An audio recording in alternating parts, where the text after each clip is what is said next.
For over 50,000 years, the Hadzabe people of Tanzania have mastered one of nature's most dangerous treasures, wild honey. Watch as fearless hunters scale 40-foot mopane trees using only smoke and ancient knowledge to calm thousands of wild bees. They dig into underground hives guided only by sound and intuition. They venture inside hollow baobab cathedrals where century-old colonies store amber gold. Under moonlight, when bees sleep, the bravest climb in darkness, harvesting by feel and firelight. Grandfathers teach young boys the sacred art, where to cut, what to leave, how to respect the colony that feeds them.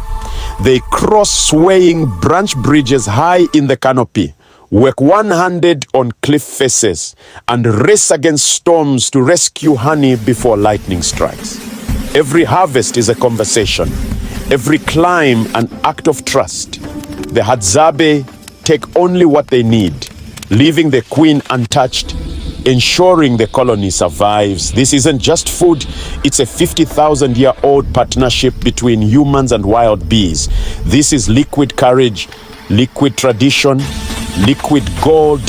This is the Hadzabe honey harvest, and it's unlike anything you've ever seen. Subscribe to this YouTube channel for more videos like this.